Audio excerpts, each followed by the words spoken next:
Good morning and happy Friday. Welcome to the ICAT Playdate. My name is Phyllis Newbill. I am the Associate Director of Educational Networks within one of the centers in ICAT, so I'm glad you all are here this morning. A few bits of housekeeping before we get started. We are filming this morning in 360, so right now your image is going out onto the internet and will exist on the internet afterwards, so it's good for you to know that. There should be a sign-in sheet coming around. We would love for you to let us know who you are and where you're from. That also is how we justify donuts and coffee, and so that's very important. Please do sign in. If you have questions and you're in the room, just let me know when there are questions, and I'll come to you with the microphone. We'll wave to our online audience. Good morning, friends.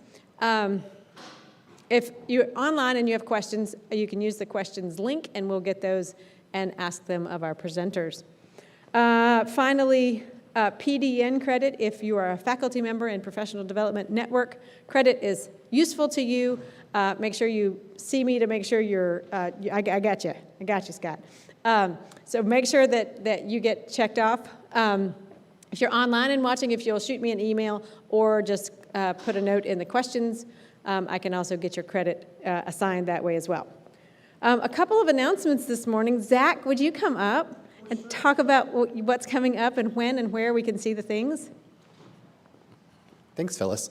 Hi, I'm Zach Dewar. I work in the School of Visual Arts. We're going to be doing a play date here next Friday, talking about Daedalus Dreams, which is our performance for Dancer and Drones, which will be happening in that room right there, the CID performance room.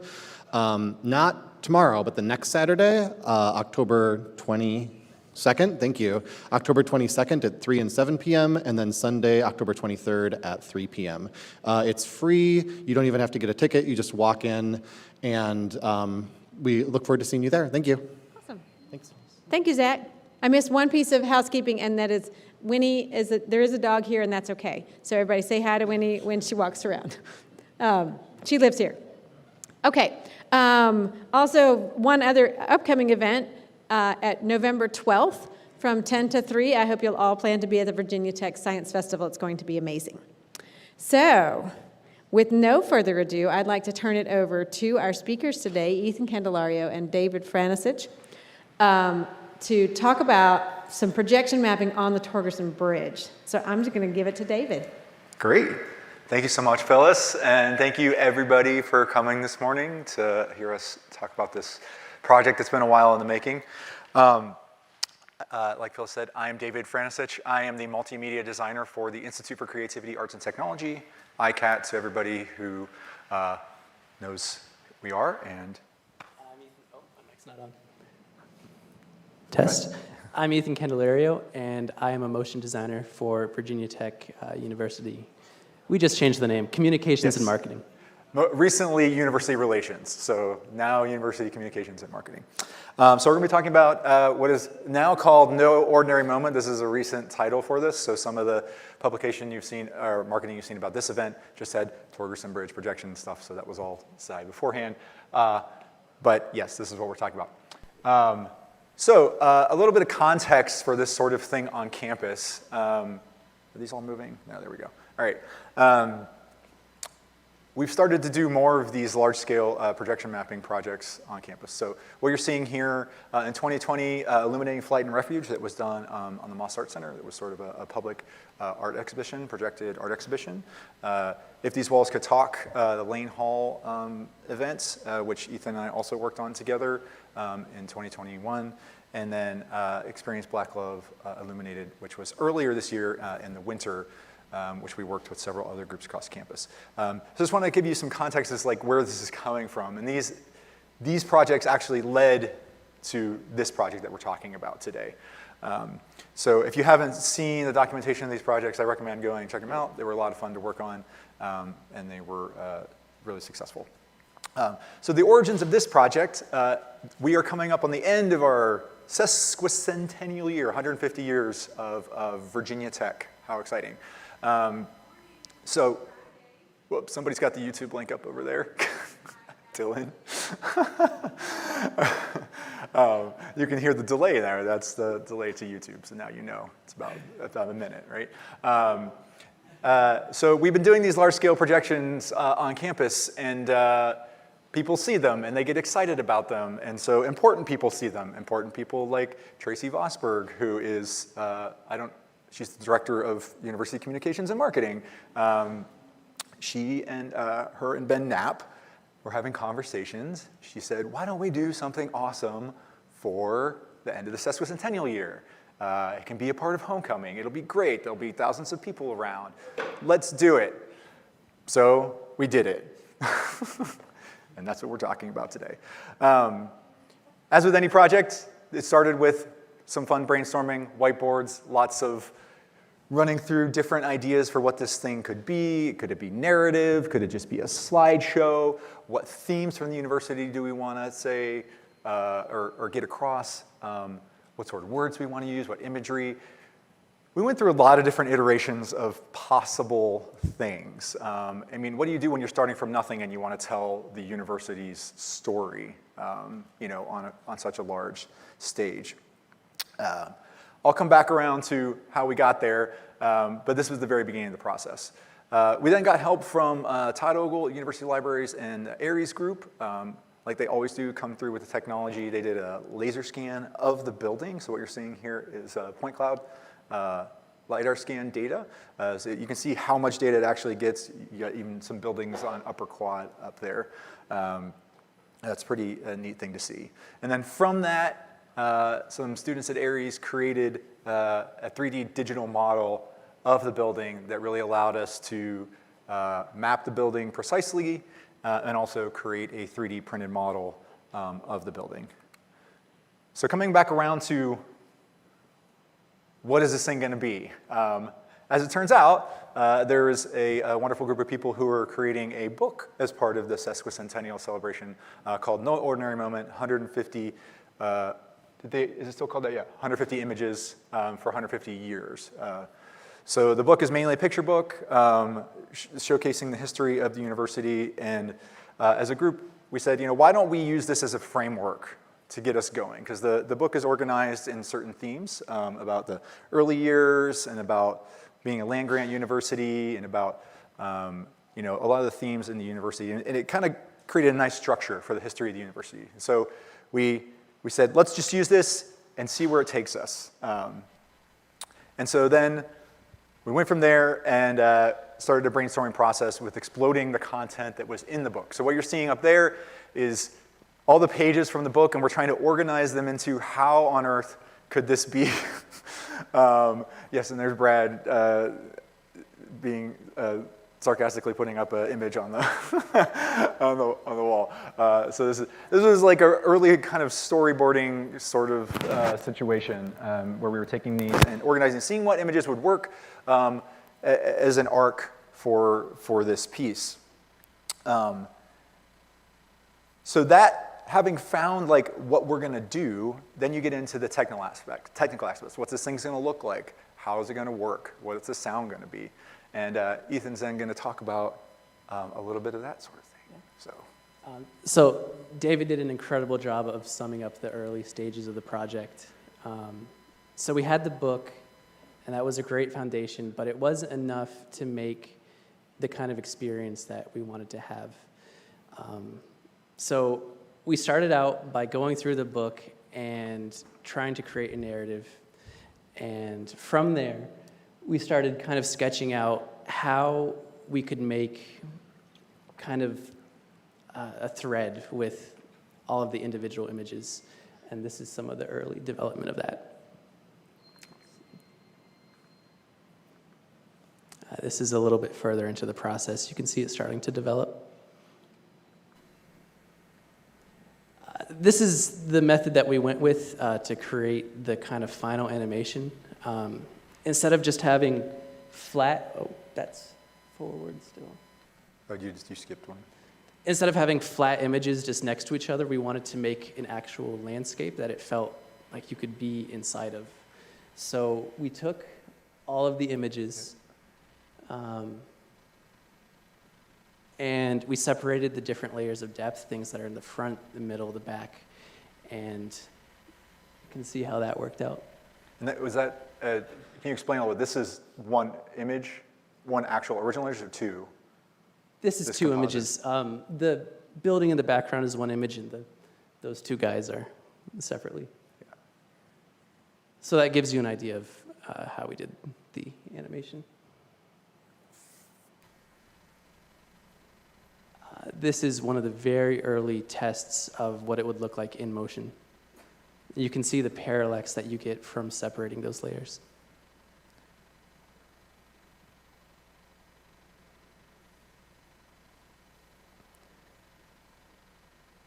Can you talk a little bit about some of the technical challenges with doing something like this? Yeah, so you'd think that it'd just work out perfectly when you put things next to each other, but there's a crazy amount of masking that you have to do to hide where the edges of one image comes up against the next.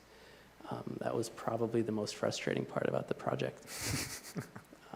Second most frustrating part, took a lot of work to cut out these images. Some are easier than others, but as you can see. This was one of the not so easy ones. So I mentioned before, the book was a great start, but it wasn't enough.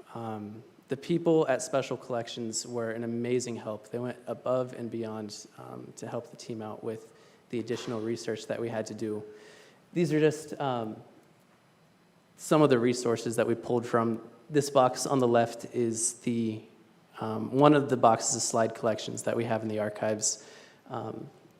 In the middle is a scrapbook from an alumni in the 1920s. And on the far right is one of the bugles from the 1950s. Just some more ephemera that we found while doing the research. Some neat stuff that didn't make the cut. Some really personal sort of artifacts are really neat. And it was cool to find because it gave you additional context of not just what the pictures are, but what the lives were like of the people in them.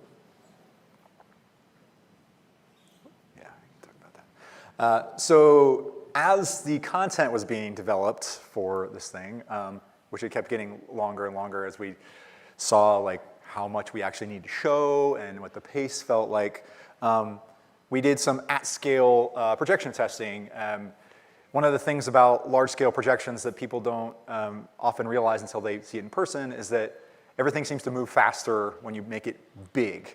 So when you're working on a screen that's this big and things seem they're like one speed and one pace, and then you make it so that it's 150 feet wide, it's going to feel different. So we wanted to make sure that we knew what this felt like at scale. So this is the side of the Moss Art Center, just a real crude test where we took one projector and put it up there approximately the size that the image was going to be on the bridge. Also did some projection testing on a 3D printed model, which is quite a bit easier than projecting it at size. And who did we get help to help? The University Libraries printed the model for us. So there you can kind of see a little bit of that. And then the windows often create a challenge for projecting also because light just wants to pass right through them. Go figure. That's why we have them. So you often, or when you're projecting onto a building, you want to cover the windows so that they actually reflect the light back and you can see the imagery. And here you can see we did a window covering test on the bridge. There are 11 windows across. I'm trying to remember. But they're big windows. They're like 12 feet high, 6 feet across on the inside. And so here's a video of that. And you can see how much a difference. The one window on the far right has a covering on it. The other ones do not. You can see how much of a difference it makes in the projected image. And somebody walked in front of the projector right there. It was probably me. And thank you very much to the facilities folks at Torgersen Hall and the VT Building Services that helped us get those windows coverings on. They did an amazing job. They came up with the method of the material to use and the mounting and everything, and it turned out great. Oh, hey, we're just going to play your video. We weren't sure that Carter was going to be here. He's here, and so he'll be here to answer questions afterwards. But if you can stand to listen to yourself talk, we can play it. You don't want to? All right. You want to actually talk? I can, All right, come on up. Give a quick summary. Everybody, this is Carter Roberts. You introduce yourself, Carter. So my name's Carter. Take the microphone. Yeah, there you go. My name's Carter. I'm a sophomore here at Virginia Tech, double major in the CTLA program and professional and technical writing major. And I got hired to do the sound and music for this project, which is crazy. So just a little bit general overview of my process. I got hired in like late July, started early August. The project was already about 20 minutes there, so kind of having to step into this thing when it was already so well developed was a little bit intimidating. But there are basically two sides of the audio to this project, which is the Foley, and then there is the actual music. So this is the Foley side, which is all of the non-musical audio to kind of envelop you in whatever time we're looking at. This is the project as a whole, but we can see that there's about 270 total different tracks going on here, which is pretty small compared to the amount of pictures that are involved in this project, but still, basically each one of these blue lines is a different environment. So I think if you skip to the next slide. Oh, well, this is the music. So quick finishing on the audio first. Basically, if you open up each of those blue lines, there's about 10 to 30 different tracks within each of these. And that includes anything from birds chirping in the background if we're in a natural environment to cars running if we're on a highway, or just general classroom sounds, people writing, people studying, just whatever we need to properly suit whatever you're seeing on the screen.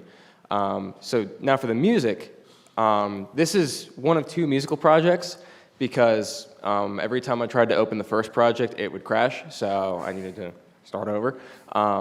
This is the latter half of the project, and we actually, each of these green areas is a different either section or environment. You can see there's one called Enter Sandman, LOL, which is where I had to recreate Enter Sandman, which was probably my favorite part of the whole project.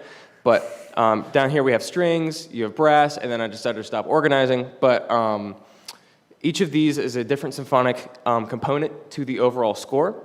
And if you want to go to the next slide. So here's what it looks like up close. Basically, all these little dots are musical notes, and on the bottom here, these lines are articulations. And the articulations are being modified and changed depending on what we need to create the most humanistic sound possible from a digital orchestra.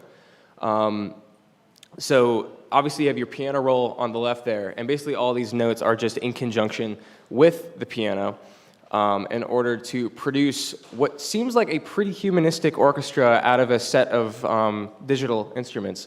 So that's a bit about my process. I'm Carter, and I'm excited to see you guys come out tonight, but thank you. That was amazing. Thanks, Carter. I'm glad you were able to make it.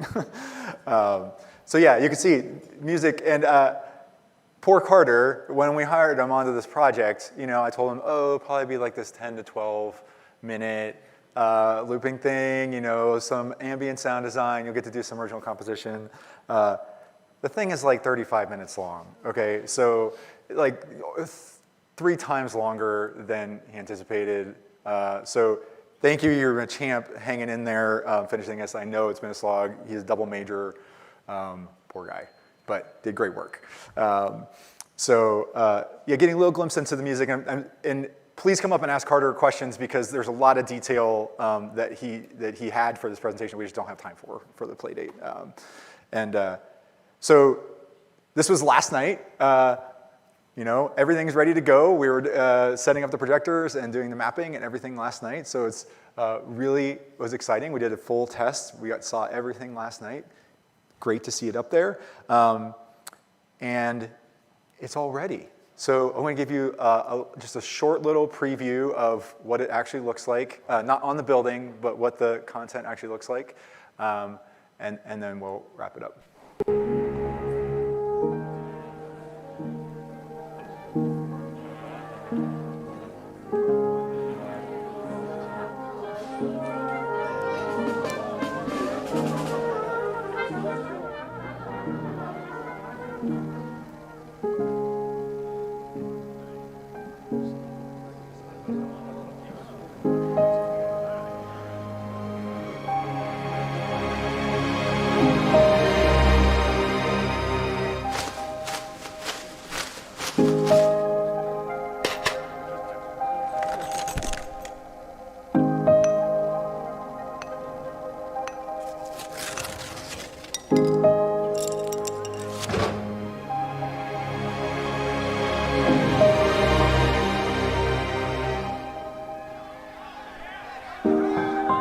So there you go, short little preview. You can see the Virginia Agricultural and Mechanical College logo there on these gentlemen's sweaters. Where can you see this? Tonight, tomorrow night, and Sunday night on the bridge. So come on out. It'll be happening from when it gets dark, which is about 7:15, 7:30, till about 10 o'clock, depending on if there are people there. We might let it run later if there are people hanging out and watching it. And then also, during the day, when you can't project onto buildings, you can go see it in the Cube at the Moss Arts Center on the cyclorama from 10 to 4. It'll be the same thing, just with slightly different captions, but otherwise still a larger-than-life experience. I just wanted to emphasize how much of a collaborative effort this project has been. Yes, myself and Ethan are standing up here. Ethan did the bulk of the visual work, but all these people made this project possible. I'm not going to go through and name all the names, but it's been amazing. Thank you to everyone. If I forgot a name up here, I'm sorry. Please email me some hate mail, and I'll put your name, and we'll make sure that it gets corrected. But that's it. Thank you all so much for coming out, and I hope you can come out tonight or go see it in the Cube. So.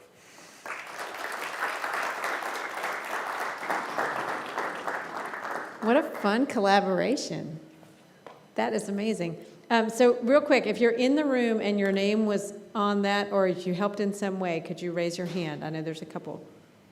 Good, okay, great, thank you. So these are more folks who, let's give them a round of applause. That's good, good, thank you, Leigh. Good work, thank you. So we have time for questions. Who's got a question for this team? Ben has one. So what's not in there? What ended up on the cutting room floor that maybe you had in there, pulled out, wanted to try, things like that? That's a great question, Ben. If I put everything that I collected from special collections or that was in the book into this piece, then we would have shot way past 30 minutes. There's just so much history here. For every picture that's in here, there's at least 30 other that are incredible. And it's going to keep me awake at night thinking about how much we couldn't fit in. And as far as the decision-making process, I think is what to put in there and what to leave out. Trying to show as good of a cross-section of the history of the university and really showing the representation of where the university came from as this agricultural and mechanical college and what it is now as an R1 university. I think that really drove the decision-making process, and as the team saying, okay, does this fit with the story that we're trying to tell? So yeah, there's a lot of great things that just couldn't make it in, just for, it was kind of sad. So we do have a question online, and it is, what is something unexpected that you learned about Virginia Tech's history? Oh, that's a good question. Geez. I guess for all the things that have changed, a lot has stayed the same. I need to think about that question some more. It's a really good question. I would like to think about it some more. Okay, that's good. Michelle. Can you explain the Enter Sandman LOL a little bit more? So whenever I'm working on projects and stuff, I have a very personal way of organizing them. Obviously, there's a bit more of a professional way to go about it, but that's just kind of how my workflow works. But basically, what Enter Sandman is we didn't want to get copyrighted, and but we have an Enter Sandman section of the piece. And so basically what I did is I have a plugin called Ministry of Rock. It's by East West Sounds, which is a company out in LA. And it's a set of heavy metal instruments that are sampled and put into a synthetic basis so that you can basically play them back on a piano using key switches and automation, which, as we discussed earlier. So basically all that section is a 45-second clip of a fake bass and 2 fake guitars and a fake drum set playing through Enter Sandman. And maybe if you go to the bridge, or hopefully when you go to the bridge, you'll be able to either hear, you can tell me if it sounds cool or if it sounds totally fake. Obviously that's up to the ear of the interpreter. I think we decided to sound pretty decent, but All things considered, I mean, entertainment, like just that one clip is, it's just a folder of 3 or 4 instruments designed to sound like the stadium on game day. You also hear in the audio section at the same time, you have the Let's Go Hokies chant going on, you have fireworks going off, so it's just part of the environment, really, is what that is. All right, I'm trying to Oh, sweet. Okay. pull up the section so that everybody can know, 'cause I don't know if everybody's going to have a chance to make it. Let's see. Oh, no, I just totally screwed it up.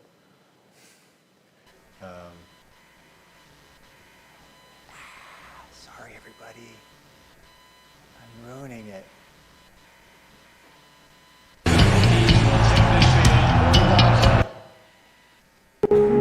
Oh, it went back to the beginning.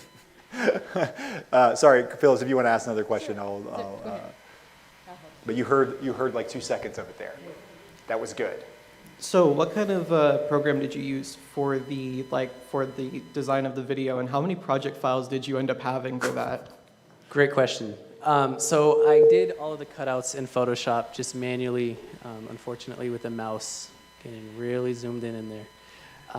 Then I did some rough kind of storyboarding in Photoshop to figure out some compositions that would work out nicely. And then I assembled the rest of it inside of After Effects. And there was only one project file, but it was big.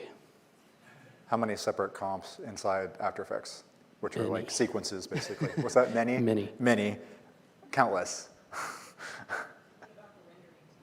Oh. It took about What 36 was the hours to question? render from start to finish. He asked about rendering time, or she asked about rendering time. 36 hours for the whole thing On a good day. on a good day. Can you quickly talk about the projection setup, like the technical aspects of that? You know, what type of projectors and what distance and Yeah, absolutely. calibration, and most importantly, why is the trailer on the mall say "Welcome to Christiansburg" or something like that? That a is great question. definitely the most important question. So I'll address that first, which is I think it is actually Christiansburg's stage / trailer, and Midway is renting it from them. So there you go. If somebody wants to print up a Virginia Tech banner to put over it by tonight, that would be lovely. But it'll be dark, so most people won't see it anyway. But there's the answer to that question. So the projection setup is two 32,000 lumen projectors that are about at 190 feet away from the bridge. So to give you some context, if you're not familiar with projector power, your typical like classroom AV tabletop projector or ceiling mounted projector is about 2,000 lumens, 2 to 3,000 lumens. So this is like 10 to 15 times more powerful than that. And there's 2 of them. They're aligned physically and then blended together to create a seamless image. And then we just plug the computer in and send the imagery across. And what's called projection mapping, which is actually map the image to specific places on the building. And that's one of the reasons that we did the 3D scanning at the beginning, so that we had a digital representation of the building that we could set up our template for. And Phyllis is looking at her watch, so I I'm should looking stop at my watch. talking. I think we have time for one more question. Okay. I'm really impressed about how many VT people are involved on this. If you're a student here, how could you do a project like this and learn how to make something like this? Pay attention is one thing, because we're often, just, if these things are happening and you want to get involved in it, ask somebody, because we are an institution of higher education. I know at ICAT, if a student comes up to me and says, how do I get involved in that project? I'm probably going to find a way for that student to get involved in that project because they took the time to come and ask me. The other thing is just show up, because Carter was the first to answer the email, and he answered it right away, and he was super responsive when I put out a call for students to do sound design and music for this. And here he is. He got to do what he says is like the biggest project that he's ever worked on, and he's super happy with it, and it's going to be in front of all these people. So that's what I would say. Show up, answer emails, be there. Just, be involved. I love it. We are at time, so I'm going to stop us now. I know that our students and faculty and staff and everyone who's worked on this project will be around for a few minutes if you have additional questions. But I want to thank you for being here, wish you a great weekend, and we'll see you back here next week for Daedalus Dreams. Yeah. All right. Thank you, everybody.